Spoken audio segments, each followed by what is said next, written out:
Hello সবাইকে, সবাই কেমন আছো? অনেক দিন কোনো ব্লগ দেওয়া হয়নি। হ্যাঁ, এই ব্লগটা দিতে একটু দেরি হয়ে গেল। তোমরা দেখেই বুঝতে পারছো যে আজকে আমি চলে এসেছি একটি বাইকের শোরুমে। অনেক দিন ধরেই ইচ্ছে ছিল আমার হাজব্যান্ডের যে ও একটি বাইক কিনবে, এবং কোন বাইক কিনবে কী ব্যাপার পুরো স্পেসিফিক করা ওর মনের মধ্যে একদম, মানে ওইটাই কিনবে এরকম একটা ব্যাপার।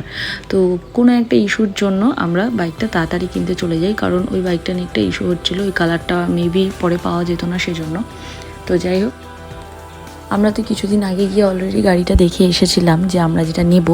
তো আমাদের যা যা ডকুমেন্টস দিতে বলেছিল আমরা সেগুলো গিয়ে জমা দিলাম, ওরা প্রসেস শুরু করলো। তারপর আমাদের ফাইনালি সব কমপ্লিট হয়ে যাওয়ার পর আমরা গাড়িটা নিলাম। আর তোমরা অবশ্যই জানিও গাড়িটা কেমন হয়েছে। এটার নাম ছিল ক্লাসিক রয়্যাল এনফিল্ড 350, আর কালার ছিল হ্যালসিয়ান গ্রিন।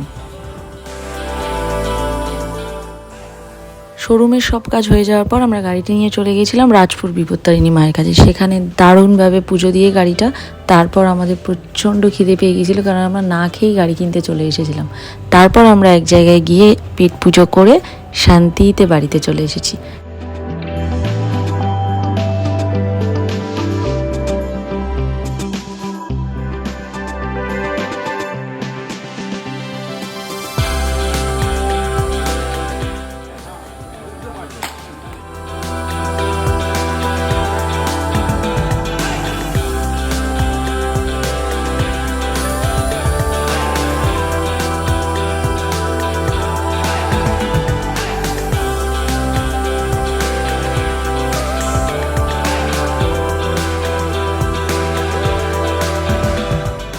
ভিডিওটা তোমাদের কেমন লাগলো অবশ্যই জানিও। দেখা হবে আবার অন্য আরেকটা ব্লগ নিয়ে। ততক্ষণ সবাই খুব ভালো থেকো।